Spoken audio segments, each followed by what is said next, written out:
Hey everyone, welcome back to my Essential Guitar Skills series. As promised, today we're going to cover articulation. I'm Mr. Saric, and this is my guitar class.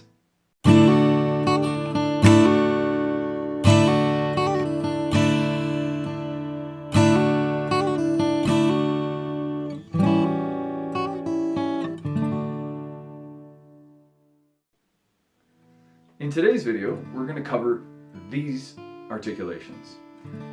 However, I wanted to start with something that is unwritten. And it's something that makes music that much more complex, and it gives it that human feel. And something that people will know if you've ever used a music writing program, whether it's Sibelius or Finale or any of those, what you'll realize is that when the playback happens, it is very robotic. And the reason for that is because there is an unwritten rule in music. We all follow it. Some of us don't even realize that we're doing it necessarily, but it makes a huge difference. So I'm going to cover this in 4/4 time. So your common time signature. In 4/4 time, the standard accents on each beat, these again are unwritten, is that the first beat is going to be a little bit stronger, your second beat is weak, the third beat is sort of medium strong, and the fourth beat is the weakest of the four. Now, that makes a huge difference, and something that if you were to program it would take a little bit more time, especially if you're running Sibelius, to have to change each individual note and change the value of the volume. But in your playing, it's actually easier than you think. So what I do is I make sure that I think about the very first beat. If I'm playing in 4/4 time, I make sure I accent that first beat a little bit more. The other beats sort of fall into place, and I'll show you that right here. So I'm going to use the D scale that I used in the previous video. But what you'll see is I start with a down pick.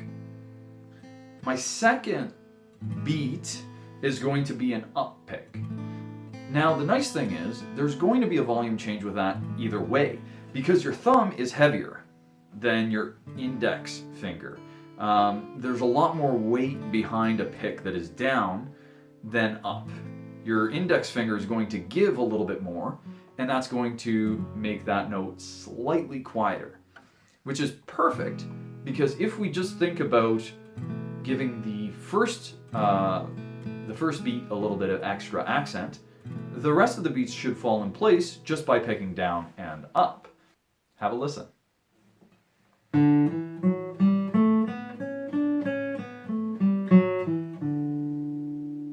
The next articulation I want to cover is also, technically speaking, unwritten. It can be written, and in some pieces of music it might say legato, meaning they want the playing to be smooth. But in many pieces of music, it's just known that if they don't tell you to play the note short, that you should play it smooth. So what that entails is that you're going to be holding the note for its full value. And here's a little diagram that I'm going to put up on the screen, and what you'll see is, I'm going to say the average beginner, what happens is they hold the note for about this long, and you'll see that it's not quite full value. And that's because they need time to get their finger down onto the next note. At the same time, what they realize is that they need to put their finger down just slightly before their pick. So in order for your note to line up with the beat, your pick needs to be hitting that beat right on, meaning that their finger needs to be a little bit earlier than the pick. And so we end up with a little bit of a choppy sound to their playing because they're actually not perfectly coordinated. And that's what makes smooth playing the hardest thing to do on the guitar, or one of the, it's not, maybe not the hardest, but it is one of the things that separates a beginner from an advanced player, is that the coordination is there in an advanced player. Now, so what does that mean? That means we need to play both the pick and the fingers at the same time. And we need to be fast about changing our fingers. So here is sort of more realistically what is going to happen is your finger is going to be just ever so slightly before that pick comes down.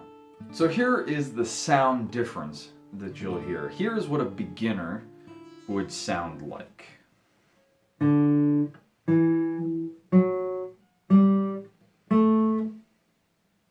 Okay? Compared to if you're actually doing it with essentially perfect timing.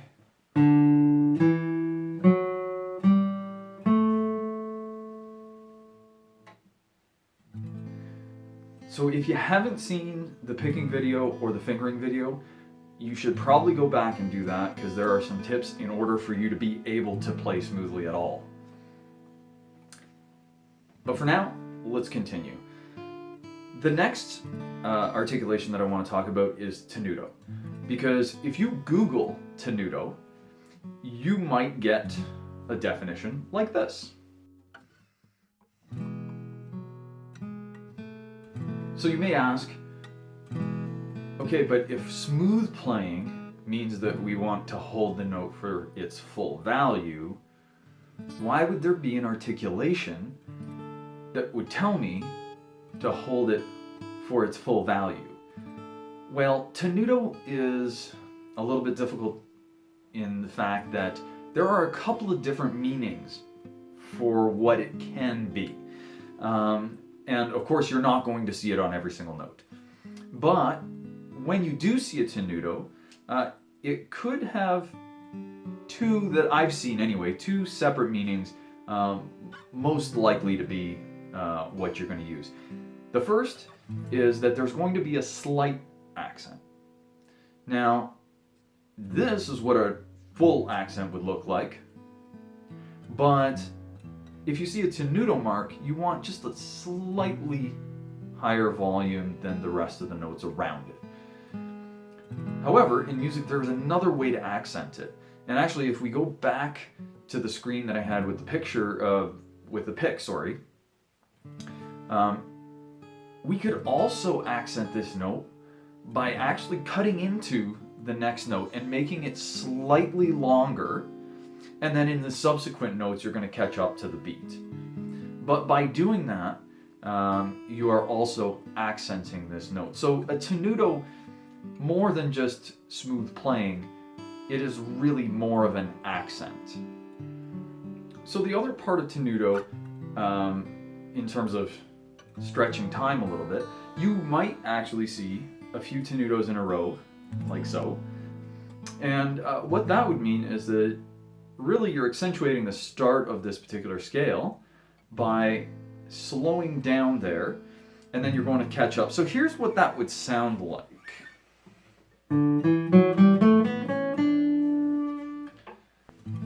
Even though they were all written in eighth notes, there's a little bit of an acceleration in that scale because we stretch the time of the first couple of notes, and we now need to catch up to that beat near the end of that scale. Now to go straight to the opposite of that, we have staccato. And staccato is represented by a dot over or under a note. In this case, the definition of staccato is that the notes are short and detached, right? So again, you heard this in the last video, but here's an example of staccato.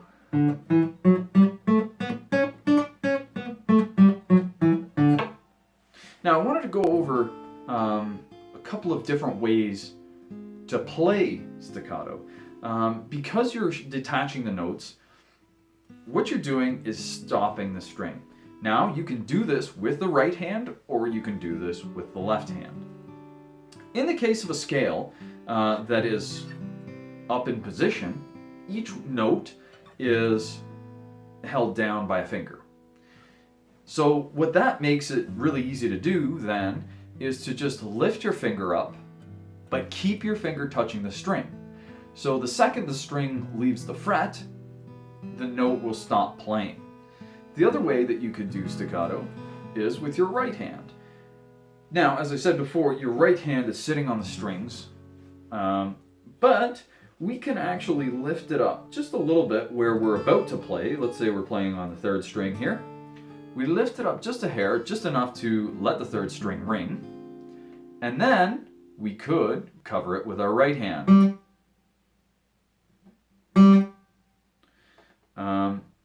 The other option is to cover it with the thumb of your pick, but you don't necessarily want to cover it with the pick itself because you get a little bit of a clack, a little tick, right? So we don't want that, but we could definitely use the flesh, sort of the inside of the thumb. There is one last way, and this way is less common because it's more of an extended technique on the guitar.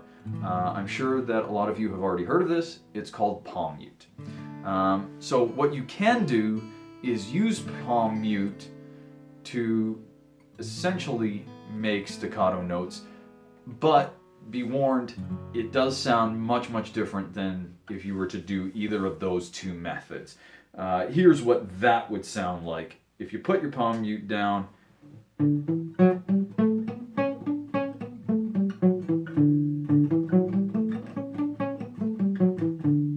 so you can hear that not only does the note not ring quite as nicely or as long, but you're also changing the tone of the note.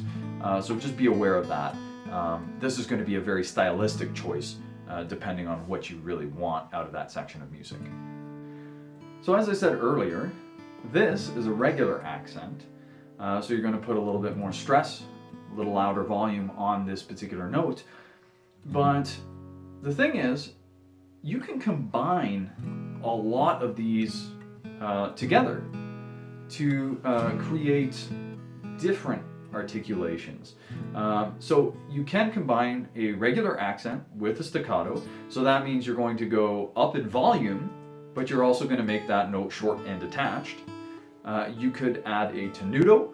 So you're going to have much higher volume, and you're going to have a long note held for full value, maybe even slightly a little bit more than full value. But this one sometimes confuses people. This one is a tenuto with a staccato together. And if you think about it, they're opposites. How does that work? Well, actually, in music, there's compromise as well.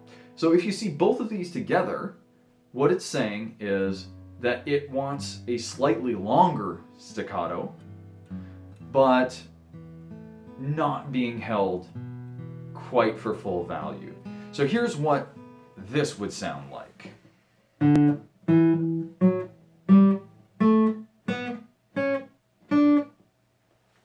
Sound a little familiar? If you noticed, when I said the way that beginners play smoothly, this is sort of what that symbol here would mean, is that you're cutting the note just a little short of full value there. Okay, let's recap. The unwritten rule that the first beat is strong, second beat is weak, third beat is medium, and the fourth beat is weakest.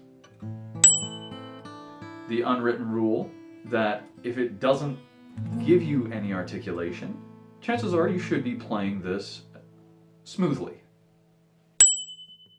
We have tenuto, meaning that you're going to accent it slightly in volume, or that you're going to hold it just slightly longer than its full value.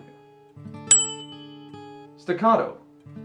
These notes are short and detached, and can be done in a variety of methods, so you'll need to pick the one that suits the song best at that point. Your standard accent, which means that you're going to give it a little bit more volume. The combination of these are fairly straightforward. Usually it does exactly what it says, except for when there's a tenuto and a staccato together. It means that you're going to play a slightly longer staccato, but still leave a little bit of space in the notes. If you liked the video, hit the like button and please consider subscribing. Also, if you have any guitar-related questions, leave them in the comments below and that will guide my future videos. Thanks for watching.